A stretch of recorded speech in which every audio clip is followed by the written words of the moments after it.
개장 전 미리 투자 뉴스 확인하고 전략 정비하는 시간이죠. 투자 뉴스앤 전략, 야천투자연구소 남인호 소장, LNS홀딩스 김선용 대표, 교보증권 윤여민 FP팀장과 함께하겠습니다. 어서 오세요. 자, 밤사이 뉴욕 증시는 또 롤러코스터를 탔습니다. 결국에는 상승 마감을 했지만 사실 그 내용을 보면은 연내 금리 인하는 없다고 못 박은 연준이지만 시장은 이 같은 파월 의장의 발언을 고지고대로 받아들이지 않고 있죠. 첫 번째 이슈입니다. 물가 잡기 vs 금융 안정 사이 파월의 줄타기 확인해 볼게요. 사실상 연준은 금리 인상으로 지금 인플레를 잡고 다른 도구로 은행 위기를 좀 잡을 생각인 것 같은데 두 작업 쉽게 분리되는 거 아닐 텐데 어떻게 보십니까? 네, 참 제롬 파월 의장도 우리 정말 시청자 여러분, 투자자 여러분만큼 고민이 많을 것 같습니다. 진짜 물가 안정을 할 것이냐, 그렇지 않으면 금융 시스템의 위기를 피할 수 있을 것이냐, 이 둘 때문에 굉장히 고민했는데요. 고민의 흔적이 나타나고 있죠. 정말로 물가 안정을 위한다면 0.5를 올렸을 것이고 오히려 최근에 불거진 금융 시스템 위기를 진정시키기 위해서는 금리 동결을 했어야 맞았죠. 그런데 제롬 파월 의장이 결정한 거 뭡니까? 그 중간, 절충안이죠. 0.25% 올렸습니다. 저는 이번에 FOMC 결과에서 세 가지를 주목하고 있는데요. 첫 번째가 뭐냐면은 이번에 금융 시스템 위기가 즉 SVB라든가 CS라든가 이런 은행들의 위기가 금리 인상 1.5% 효과를 냈다는 것을 제롬 파월이 직접 언급을 했고요. 다음 두 번째로 관심을 갖는 것이 올해 최종 금리는 5.1%로 위원들이 의견 가지고 있다. 이 점입니다. 지금 목표가 5.1인데 지금 5.0 아닙니까? 그러면은 이제 앞으로도 6번의 FOMC 회의가 남았는데 이 중에서 딱 한 번만 더 노멀 스텝 0.25로 올리면은 이제 올해 FOMC에서는 더 이상 금리 인상 없다는 뜻이 되겠죠. 마지막 세 번째로 제가 관심 갖는 게 연내에는 인하가 없다라고 했는데 과연 연내 인하가 없을까요? 저는 이 부분에 있어서는 미국 투자자들처럼 이번에 FRB 의장의 말을 그렇게 신뢰하지 않습니다. 어쩌면 미국 경기가 이제 인플레이션 문제가 아니고 정말 경기가 침체 들어간다 그러면 저는 연내에도 인하가 가능하다고 봅니다. 오늘 말 그대로 미국 시장 롤러코스터 탔죠. 꾸준하게 올라가다 갑자기 급락을 하다가 막판에는 다시 상승으로 마감됐는데 우리 시장도 이하 영향 상당히 받습니다. 자, 마지막 숙제 하나 남았습니다. 미국 금리는 5%, 우리 대한민국 금리는 3.5%입니다. 이 1.5%의 역금리 차를 과연 우리 대한민국 경제가 어떻게 순조롭게 이겨낼지 이것은 아직은 우리가 풀어야 될 숙제 같습니다.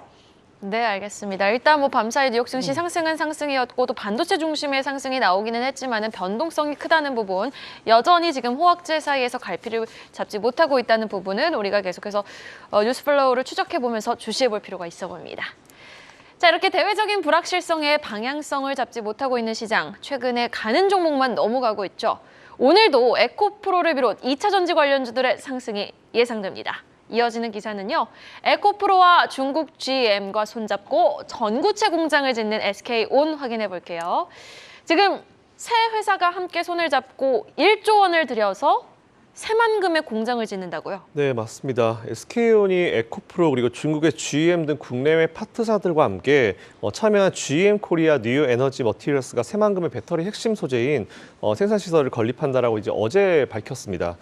일단 어제 전북 군산시 라마다 호텔에서 오늘 아마 이런 투자 협약 체결이 이제 이루어질 수 있을 것 같고요. 협약에 따라서 이 3사 같은 경우는 최대 1조 2,100억 원을 투자를 하고 2024년까지 이제 완공 목표로 연간 생산이 한 5만 톤 수준의 전구체 공장을 연내 착공하는 방안을 추진 중이다라는 그런 부분 체크해 보시면 좋을 것 같습니다.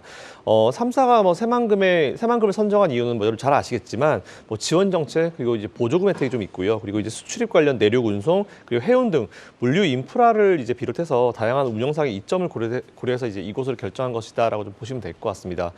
이 부분 참고하셔가지고 관련주 투자하고 계신 분들은요 오늘 흐름 한번 예상해 보시면 좋을 것 같습니다. 사실 이 소식에 많은 분들은 에코프로 오늘도 또 가나? 이게 제일 궁금하실 것 같습니다. 당연히 지금 에코프로는 사업적인 내용만 보면은 성장성이 너무 훌륭하죠. 성장성은 전혀 문제가 없습니다. 그런데요, 지금 공매도 누적 잔고는 삼성전자보다 많아질 기세거든요. 일단 이 질문부터 드려볼게요. 오늘도 에코프로 그룹주들은 갈까요? 어떻게 보세요? 일단은 전 에코프로 그룹주가 어떻게 보면 시장에서 가장 지금 관심이 많은 상황이라 볼 수 있을 것 같은데 전 개인적으로 에코프로 같은 경우는 한 50만 원까지는 가지 않을까라는 좀 생각은 하고 있습니다. 얼마요? 50만 원 정도. 50만 원이요? 네, 네, 이런 부분은 저는 이제 실적이 어떤 기반한 어떤 제가 볼 때는 예측이라기보다는 거의 이제 공매도와 쇼케이스 관련된 어떤 그러한 좀 싸움이 아닐까 좀 생각을 하면서 사실은 좀 그런 측면에서 봤을 때 어제 좀 흔들리는 상황에서도 개인 투자분들이 거의 다 지금 매수를 하셨다는 걸 봤을 때 여전히 거래 대금이 상당히 풍부하고 또 제가 볼 때는 뭐 실적에 대한 기반보다는 오히려 수급의 영향으로 좀 더 시세가 좀 나올 수 있는 그런 부분이 있지 않을까라는 생각은 하고 있습니다. 네, 그러면은 또 관심주 중에서는 어떤 종목 가장 좀 토픽으로 보세요? 일단 뭐 에코프로 같은 경우는 뭐 제 개인적인 견해를 좀 말씀드린 거고요.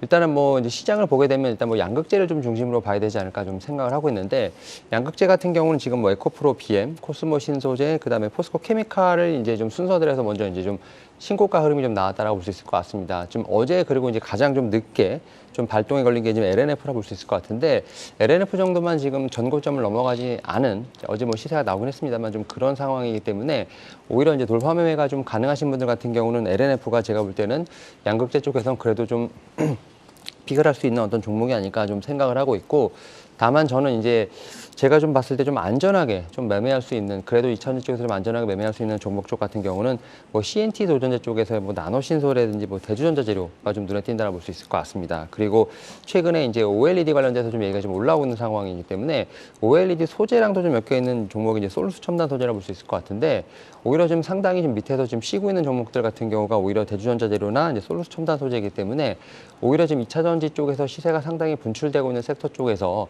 만약에 보유하신 분들 같은 경우는 뭐 수익 극대화 관점을 보시면 좋겠습니다만 오히려 이제 매매를 하고 있지 않으신 분들 같은 경우는 오히려 신규 매매 쪽으로 보게 된다면 오히려 이런 쪽이 좀 더 어울리지 않을까라는 좀 말씀을 드려보도록 하겠습니다. 네, 여전히 양극재에 대한 매력도는 높은데 그 안에서는 좀 LNF를 한번 주목해보자. 그리고 CNT 도전재 쪽에서는 나노신소재, 또 소재하면 OLED 소재도 빼놓을 수 없다. OLED 소재 안에서는 솔루스 첨단 소재 같은 종목 주목해보자라고 말씀해 주셨습니다. 자, 이어지는 이슈는요. 반도체 쪽 한번 확인해 보도록 하겠습니다. 밤사이 뉴욕 증시에서도 반도체주들은 굉장히 강했거든요. 뭐 TSMC도 이 나노 공장 짓는다라는 이야기도 나온 가운데 반도체 섹터 한번 자세하게 짚어보도록 하겠습니다. 지난 1월 감사는 없다라고 못 박은 삼성전자가 실질적으로는 상당한 규모의 감산에 들어갔다라는 증권사 보고서가 나왔어요. 예, 지금 그렇게 전해지고 있습니다. 자, 여러분 우리 같이 공부 한번 해볼까요? 가격은 뭡니까? 가격은 수요와 공급의 법칙에 의해서 좌우가 됩니다. 만일 수요가 변화가 없다면, 수요가 전년하고 동등하다면 이번에는 공급이 많아지면 가격이 떨어질 것이고요. 공급이 줄어든다면 가격이 오를 것입니다. 그런데 전 세계 반도체 시장이 작년 하반기부터 굉장히 실물 가격 하락으로 영향이 컸었죠. 그래서 D램, 낸드프래시 세계 2위인 하이닉스는 감산 발표했고요. 또 3위, 4위, 5위 모두 다 마이크론 등등 모두 다 감산을 발표하고 실질적으로 작년 4분기부터는 D램, 낸드프래시 가격 공급을 줄인 게 사실입니다. 딱 하나, 세계 1위의 반도체 삼성전자는 아직은 우리는 인위적 감산하지 않겠다라고 몇 번 언급을 했습니다. 그런데 알고 봤더니 실질적으로 감산은 하지 않았을지라도 어디서 문제가 생겼냐면요. 이 반도체란 건 장비 검사를 해야 되거든요. 테스트를 해야 되는데 그 테스트라든가 부품이 금년 1분기에요. 1월, 2월, 3월에 자그마치 30%나 전년 동기 대비해서 줄었다는 얘기입니다. 이건 뭡니까? 우리는 감산을 하지 않겠다고 말은 했으나 실질적으로는 감산을 한 효과를 낼 수 있다는 겁니다. 지금 많은 전문가들이 예측하고 있는 반도체 D램 낸드의 저점이 어디냐? 지금 2분기로 많이 보고 있지 않습니까? 그런데 1위인 삼성전자조차도 실질적으로 이런 감산 효과를 낼 수 있는 뭐 부품에 대한 수주가 줄어들었다는 얘기는 그만큼 감산 효과가 커질 것이라는 얘기입니다. 사실 저는 최근 들어서 우리 시장이 좀 답보 상태인데도 어제 그제 삼성전자하고 하이닉스가 주가의 움직임이 예사롭지 않지 않습니까? 이런 부분은 이미 2분기가 만일에 반도체 D램 가격, 실물 가격의 저점이라면 나는 지금 사겠다. 내가 3달만 기다리면 반도체 주가 오를 거 아니냐. 이런 판단을 낼 수 있겠습니다. 오늘 미국 필라델피아 반도체가 강한 모습 보였듯이 대한민국의 반도체도 강세 보이기를 바라겠습니다. 네, 반도체주 반등을 위한 선결 조건으로 사실 꼽아왔던 게 바로 삼성전자의 감산 아니겠습니까? 결국 실질적으로 1분기 수주한 물량은 30% 이상 줄었다는데 여기에다가 오늘 국내 증시 반도체주의 훈풍을 불어올 만한 이슈가 또 하나 있습니다. 바로 일본의 반도체 핵심 소재 한국 수출 완화 소식입니다. 김선영 대표님, 드디어 완화가 됐습니다. 4년 만이죠? 네, 맞습니다. 일본 정부가 어제 우리나라 반도체 핵심 소재인 불화수소 그리고 불화폴리미드, 포토레지스트 3개 품목에 대해서 우리나라 수출 관리를 이제 완화했다는 소식이 나왔습니다. 근데 이건 정확하게 얘기하면은 완전 해제가 아니고요. 완화라는 표현, 이건 좀 여러분 체크해 보시면 좋을 것 같습니다. 또 추가로 이제 일본 대기업이죠. 이제 여기 대기업의 연합 사모펀드가 이제 일본 산업파트너스 JIP라고 있는데 여기가 이제 도시바 인수의 최종 인수자로 결정되었다는 그런 소식까지 좀 다뤄보도록 하겠습니다. 일단 수출 제한 완화부터 먼저 살펴보게 되면은 상세 내용을 좀 보니까 지금까지는 뭐 잘 아시는 대로 반도체 세정에 사용하는 불화수소 3개 품목 수출 품목 같은 경우는 계약마다 사실 허가를 얻어야 됐습니다. 근데 지금 앞으로는 일정 조건을 만족하는 기업 같은 경우는 이제 한 번 신청하면 최장 3년간 허가를 그냥 내주겠다는 그런 내용을 발표를 했고요. 이와 동시에 우리 산업부 같은 경우는 일본의 수출 규제에 대한 WTO 제소를 취하기로 했다는 부분 한번 체크해 보시면 좋을 것 같습니다. 그리고 도시바 인수권 넘어가 보면은 잘 아시는데 도시바 예전에는 뭐 삼성이나 이런 기업들의 어떤 그 라이벌 기업으로 떠오르면서 이제 반도체 부분을 뭐 매각하니 어쩐 이런 얘기가 되게 많이 나왔었던 기업이었었는데 2021년부터 매각론이가 사실 나왔었습니다. 근데 이게 2년 만에 새 주인을 맞이하게 됐는데 사실 한 기업이 인수를 하기에는 좀 무리가 있었고요. 뭐 일본 같은 경우는 특히나 이제 도시바라는 덩치 큰 기업을 인수할 만한 기업이 없습니다. 뭐 인수 의향도 별로 없는 것 같고요. 이에 따라서 어쩔 수 없이 대기업 몇 군데가 모여서 JIP라는 곳을 만들었습니다. 사모펀드 컨소시엄을 만들었는데 일단 여기 만들어서 제안한 금액이 2조 2천억 엔입니다. 근데 이제 도시바가 자체로 이제 조달하는 금액이 한 2천억 엔 정도 되고요. 이걸 빼가지고 최종 인수 가격은 아마 2조 엔 정도 될 것 같은데 이걸 하나로 이제 환산하면은 19조 5,800억 원 정도 된다라는 부분 체크해 보시면 좋을 것 같습니다. 사실 뭐 그동안 도시바를 봤을 때 제일 큰 문제는 여러 가지 문제가 좀 많았었죠. 근데 그중에 제일 큰 문제는 어쨌든 이제 CEO든지 앞에서 경영하는 사람이 한 방향으로 쭉 잘 이어가는 부분이 정말 중요합니다.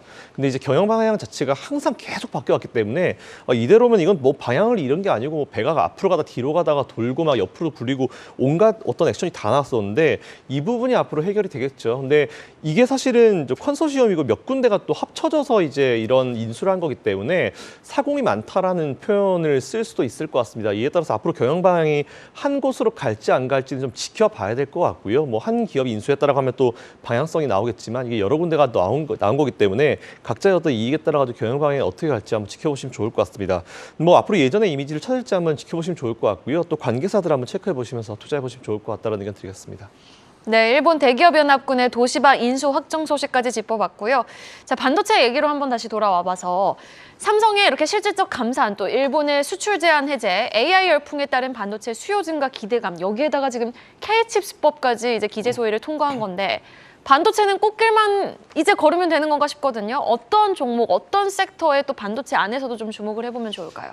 네, 지금 말씀하셨던 것처럼 뭐 거의 2주 사이에 상당히 많은 뉴스가 좀 나오고 있습니다. 다만 이제 저는 이제 삼성전자의 어떤 투자 소식을 좀 더 좀 집중해봐야 되지 않을까 좀 생각을 하고 있는데, 물론 이제 대외적인 좀 정책도 상당히 중요하겠습니다만 삼성전자가 결국 이제 중점으로 두고 있는 사업에 대한 부분을 좀 더 집중해야 되지 않을까 좀 생각을 하고 있는데, 최근에 나온 뉴스를 보게 되면 지금 20년간 뭐 300조 원 좀 투자하겠다는 얘기가 나오고 있고, 특히 삼성전자 같은 경우는 파운드리 사업에 대한 부분에 상당히 좀 강한 좀 제가 볼 때는 의지를 좀 보여주고 있는 상황입니다. 결국 뭐 TSMC를 잡기 위한 좀 그러한 상황이라 볼 수 있을 것 같은데, 이런 상황에서 이제 뭐 팹리스 관련된 종목들이 먼저 움직였어요. 디자인하우스 관련된 종목들이 움직였습니다만, 결국 이제 이런 과정, 공정 중에서 EUV 쪽에 대한 저는 관심도 분명히 필요하지 않을까라는 좀 생각을 하고 있습니다. 특히 이제 EUV 공정 관련된 부분이 조금씩은 이제 수면 위로 올라오는 부분이 있지 않을까 좀 생각을 하고 있고, 관련된 종목으로 저는 이제 SNS 텍을 좀 말씀을 좀 드려보도록 하겠는데요. 최근에 보면 상당히 좀 조용하게 소리 없이 좀 올라오는 종목이라 말씀드릴 수 있을 것 같고요. 아직 삼성전자가 EUV 공정을 좀 이제 채택하고 있지는 않는 상황입니다. 다만 이제 제가 볼 때는 EUV 공정 같은 경우는 결국 필수 공정이라는 생각이 들고 있고요. 특히 이제 이 회사 같은 경우도 지금 내년에 EUV 펠리클 관련돼서 지금 양산의 좀 목표를 잡았기 때문에 최근에 좀 어떻게 보면 새로 지금 초도 물량도 나오고 있고, 또 이제 어떻게 보면 새로 증설도 하고 있는 부분이 있기 때문에 이와 관련된 기대감이 충분히 있지 않을까라는 좀 생각을 하고 있습니다. 이에 따라서 저는 뭐 삼성전자를 중심으로 해서 파운드리 쪽 그와 관련된 쪽에 대한 종목 같은 경우는 일단은 뭐 시세가 나오지 않을까라는 생각을 하면서 특히 이제 뭐 팹리스라든지 뭐 디자인하우스 쪽, 그다음에 지금 EUV 공정, 그다음에 또 달아서 또 후에 이제 후공정 쪽에 대한 움직임이 좀 차례대로 나오고 있는 상황인데 그 중에서 일단 뭐 EUV 공정 한번 좀 말씀을 드려보도록 하겠습니다. 네, 공정 과정 안에서도 EUV 공정 관련해서 모멘텀이 있는 SNS텍 한번 주목해 보도록 하고요. 뿐만 아니라 디자인하우스, 뭐 팹리스 디자인하우스, 뭐 코아시아 쪽 많죠. 또 TSMC 관련한 종목들, 뭐 서플러스 글로벌 같은 종목들도 오늘 좀 주가 추이 주시해 보시면 좋겠습니다. 자, 이렇게 삼성전자에 대한 전망을 비롯해서 반도체 안에서도 매력도가 높은 종목 꼽아봤고요. 다음 기사는요. 인도네시아에 꽂힌 현대차 한번 확인해 보도록 하겠습니다. 지금 국내 대다수의 기업들에게 인도네시아가 대단히 중요한 지역으로 부상되고 있습니다. 특히 현대차는 인도네시아를 좀 중요한 생산 거점이자 또 거대한 시장으로, 잠재적인 시장으로 보는 모습인데 정의선 회장이 인니의 장관을 만났다고요? 네. 여러분, 인도네시아에 대해서 한번 점검을 해보시죠. 국토 면적은 190만 평방킬로입니다. 우리 대한민국이 10만 평방이기 때문에 우리 대한민국보다 19배가 큰 그런 국가고요. 인구가 얼마입니까? 2억 5천만입니다. 우리가 5,100만이니까 우리 한국보다도 자그마치 인구 수만 5배가 더 큽니다. 전 세계에서 자동차 시장을 분류시킨다면은 1번이 미국이 되겠죠. 2번이 중국, 3번이 유럽입니다. 그다음에 4번이 지금 최근에 부상되고 있는 인도 시장이 되겠고요. 마지막 5번이 어디냐? 아세안이 되겠습니다. 아세안의 대표 국가 어디입니까? 베트남이라든가 태국이나 말레이시아도 있지만 사실은 인구나 국토 면적을 봐서 인도네시아가 가장 핵심이라고 해도 크게 틀린 말은 아닐 것입니다. 바로 이 인도네시아에 바로 현대차 공장이 들어갔다는 얘기입니다. 자, 어제 정의선 회장이 인도네시아 장관을 만났다는데요. 그 부분은 뭐겠습니까? 인도네시아에서 우리 현대차가 전기차를 생산할 테니까 지금 연산 15만 대인데 현재는 15만 대인데요. 25만 대까지 확산시킨다 그래요. 그런데 또 한 가지 우리가 관심 가져야 될 부분이 있습니다. 이 인도네시아에는 지금 현대차의 경쟁 국가인 일본, 미쓰비시라든가 스즈키라든가 이런 공장이 이미 와 있습니다. 그래서 이번에 인도네시아 장관과 좋은 협력을 해가지고 거기서 전기차 관련된 또 배터리도 지금 LG 에너지 솔루션이나 합작 공장 지었죠. 그래서 이런 부분이 잘 된다면은 작년에 2022년도에 전 세계 판매 3위가 누군지 아십니까? 바로 현대차입니다. 진짜 놀라운 일이죠. 그런데 이렇게 작년에 현대차가 자동차 판매 3위를 했는데 이게 계속 이어지긴 쉽지 않거든요. 그래서 제가 판단할 때는 지금 추진하고 있는 인도 시장하고 지금 새롭게 또 추진하고 있는 인도네시아 시장에서, 즉 아세안 시장에서 현대차가 얼마나 더 매출을 일으키냐에 따라서 금년에도 세계 3위의 자동차 회사가 된다, 이렇게 평가할 수 있겠습니다. 마지막입니다. 유독 다른 건 다 좋은데 유독 안 움직이고 있는 게 하나 있죠. 현대차 주가입니다. 네, 지금 18만 원대인데요. 불과 얼마 전에 15만 원대가 약간 고개만 들었죠. 그런데 18만 원 현대차 적정 주가냐? 절대 그렇게 봐서는 안 될 것 같습니다. 적어도 19만 원 혹은 20만 원은 넘겨야 되지 않겠냐, 그런 판단을 가지고 있습니다. 현대차 18만 원은 너무 저평가되어 있는 구역이다. 여전히 상승 여력 충분하다라는 말씀까지 해주셨고요. 사실 지금 작년 3월 인도네시아 현지 공장을 준공해서 전기차를 생산하고 있는 게 현대차입니다. 또 LG 엔솔과는 손을 잡고 배터리 셀 공장도 현지에서 지금 건설 중에 있는데 오늘 이러한 회동 기사를 바탕으로 좀 주목해 볼 만한 종목은 어떤 종목이 있을까요? 네, 일단은 최근에 보게 되면 자동차 부품 섹터들이 조금씩 움직이는 걸 좀 볼 수 있을 것 같은데 제가 뭐 이 방송을 통해서 몇 번 말씀드렸습니다만 저는 이제 자동차 부품 쪽에서 화신이라는 종목을 좀 계속 좀 말씀을 좀 드려보도록 하겠습니다. 일단은 지금 이제 일반 내연기관차에서 어떻게 보면 빠르게 지금 전기차로 지금 전환이 되고 있는 상황인데 특히 이제 현대차, 기아 같은 경우는 자체 플랫폼이죠. 전기차 플랫폼 eGMP 기반으로 해서 지금 상당히 빠르게 양산을 좀 하고 있는 상황이고 작년에 전기차 생산량이 36만 대였고요. 지금 뭐 2026년까지 110만 대를 좀 목표로 하고 있는 상황이기 때문에 이와 관련돼서 지금 eGMP 기반의 어떤 차량이 생산될 때 여기서 지금 이제 어떻게 보면 낙수 효과를 볼 수 있는 종목으로 저는 화신을 좀 말씀을 좀 드려보도록 하겠습니다. 특히 이제 화신 같은 경우는 이제 배터리 팩 케이스 수주 관련된 부분이 계속 이제 어떻게 보면 신사업으로 좀 계속 좀 꼽히고 있는 상황인데 최근에 지금 신규 공장 건립에 대한 어떤 공시를 했습니다. 결국 이제 제가 볼 때는 한 400억 정도를 좀 들여서 다시 한번 좀 공장을 설립을 하겠다는 좀 뉴스가 나왔고요. 결국 이러한 측면을 봤을 때 결국 이제 미래를 위한 투자라고 볼 수 있을 것 같습니다. 특히 이제 앞에서 말씀하셨던 것처럼 이제 이 현대차 그룹 같은 경우가 미국뿐만 아니라 특히 이제 인도네시아로 좀 상당히 진출하고 있는 상황에서 지금 이 화신 같은 경우는 인도 쪽에도 제가 볼 때는 좀 강점이 있는 회사입니다. 결국 이제 이런 측면에서 추가적인 배터리팩 케이스의 어떤 수주도 분명히 존재할 수 있는 부분이 있기 때문에 저는 뭐 한 단계 레벨업 될 수 있는 종목으로서 저는 화신 다시 한번 좀 말씀을 드려보도록 하겠습니다. 화신 주목해 보도록 하겠습니다. 자, 마지막 기사입니다. 어제 오늘 지금 행사가 한창인 메디컬 코리아, 국내 최대 글로벌 헬스케어 학술회라고 하네요. 이 이야기로 한번 마무리 지어볼 텐데요. 세계 각국의 글로벌 보건의료 전문가들이 참여하는 회의라는데 구체적으로 어떤 내용인지부터 짚어볼게요. 네, 일단 복지부가 주최합니다. 그리고 이제 한국보건산업진흥원이 주관하는 메디컬 코리아 2023이 어제부터 오늘까지 이제 서울 코엑스에서 이제 개최된다는 그런 소식인데요. 메디컬 코리아는 이제 말씀하신 대로 세계 각국의 보건의료 전문가들이 참여하는 어떤 행사입니다. 그래서 일단 국내 최대 글로벌 헬스케어 학술회의다라고 좀 보시면 될 것 같고요. 올해는 이제 13회째를 맞이합니다. 근데 잘 아시는 대로 코로나 때문에 3년 정도 진행이 안 되다가 이제 올해는 좀 진행이 다시 된다는 부분 한번 보시면 될 것 같고요. 굉장히 많은 국내외 업체들이 참여를 합니다. 특히 좀 특징적인 부분은 황희 카카오 헬스케어 대표가 이제 멘트한 부분인데 디지털 헬스케어 기술로 이제 건강의 형평성을 제고하겠다 이런 멘트도 좀 했었던 것 같고요.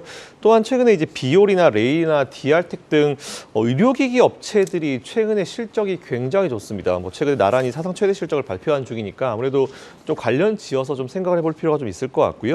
이 기업들 공통적인 부분이 또 뭐가 있나 봤더니 매출에서 수출 비중이 60% 이상입니다. 우리 일반적으로 수출 주도형 강소기업이라고 표현을 하는데 이런 기업들이 실적을 잘 내고 있다는 부분, 코로나19가 지나고 나서 이제 수출의 길이 열리면서 국내 매출보다는 해외 매출이 원래 많긴 많았었지만 다시 수출길이 열리면서 해외 매출이 더 늘어날 수 있는 그런 제반적인 조건이 좀 갖춰졌다고 좀 보시면 될 것 같고요. 당연히 그동안 코로나19 때문에 좀 힘들었었지만 이제 코로나19가 풀리면서 수출길이 좀 더 열리게 되면서 올해가 좀 더 기대가 되고 앞으로가 좀 더 기대가 되는 그런 기업들이 아닌가라고 판단이 됩니다. 어쨌든 관련 기업들 한번 체크해 보시면 좋을 것 같고요. 이런 행사도 있다라는 부분 체크해 보시고 투자해 보시면 좋을 것 같습니다. 네, 김선영 대표님이 말씀해 주신 것처럼 지난해 수출 비중이 높은 의료기기 업체들이 나란히 좀 사상 최대 실적을 일궈냈다라는 소식까지 들려오고 있습니다. 자, 그럼 주목해 볼 만한 종목은 어떤 종목이 있을까요? 네, 일단 의료기기에서 약간 좀 결을 좀 달리하는 부분이 있습니다만 저는 좀 피부 미용 쪽에 좀 관심을 가져야 되지 않을까 좀 생각을 하고 있습니다. 특히 이제 실적적인 측면에서 봤을 때 상당히 지금 의료기기뿐만 아니라 피부 미용 쪽에서도 지금 아웃퍼폼하는 모습이 나오고 있는데 그 중에서 좀 탑픽으로 루트로닉 한번 좀 말씀을 좀 드려보도록 하겠습니다. 사실 이제 루트로닉 같은 경우는 최근에 좀 실적 관련된 부분이 좀 많이 나오고 있습니다만 좀 수급 관련된 부분으로 해서 좀 주가가 좀 많이 가지 못하는 점, 오히려 이런 점에서 좀 안타깝게 생각을 합니다만 오히려 좀 매수의 기회가 아닐까라는 좀 생각을 하고 있는 상황이고요. 실적을 좀 발표가 된 것을 보게 된다고 하면 지난해 연결 기준으로 했을 때 영업이익 같은 경우는 554억 정도를 좀 기록을 하면서 전년 대비 86% 증가했다고 좀 공시가 됐습니다. 특히 그리고 매출액 같은 경우도 전년 대비했을 때 작년에 지금 52% 증가를 한 모습을 좀 보여주고 있는데 일단은 이런 좀 어떻게 보면 서프라이즈한 실적 같은 경우가 올해도 계속해서 좀 유지될 것이다라는 전망이 상당히 큽니다. 특히 이제 미국이라든지 유럽을 좀 중심으로 해서 장비의 판매 증가가 예상되고 있는 상황이라 볼 수 있을 것 같은데 일단 이 장비들 같은 경우 좀 클래리티 2 같은 경우가 어떻게 보면 좀 고수익 제품이라 볼 수 있을 것 같습니다. 그러니까 판매를 하게 된다면 영업이익률이 보통 20% 이상 좀 찍히는 어떻게 보면 장비들이기 때문에 일단 구조적으로 봤을 때도 일단 고수익에 관련된 부분들이 상당히 좀 눈에 띈다 볼 수 있을 것 같고 또 장비 같은 경우는 이제 한번 팔게 되면 어떻게 보면 끝나는 상황인데 오히려 소모품에 대한 어떤 니즈가 좀 더 커야 되지 않을까라는 측면에서 봤을 때 이 회사가 올 하반기에 좀 소모품이 좀 많이 들어가는 좀 발생할 수 있는 장비를 출시한다고 합니다. 결국 이제 하반기에 좀 장비가 출시가 되면 제가 볼 때는 좀 한 1, 2년 정도 지난 한 내년, 내후년 정도가 되면 결국 장비 판매량뿐만 아니라 그에 따른 소모품의 어떤 매출도 같이 확대되지 않을까라는 좀 생각을 하면서 오히려 제가 볼 때는 기존에 고수익으로 장비가 판매되는 상황에서 소모품 매출까지도 같이 일으키게 된다고 하면 실적에 대한 부분이 다시 한번 점프할 수 있는 그런 부분이 되지 않을까라는 생각을 하고 있습니다. 그런 측면에서 올해도 제가 볼 때는 한 30% 이상의 어떤 외형 성장이 좀 기대되고 있는 상황, 이런 측면에서 밸류에이션 면에서 상당히 높다. 이런 측면에서 저는 루트로닉 한번 좀 말씀을 드려보도록 하겠습니다. 루트로닉 한번 주시해 보겠습니다.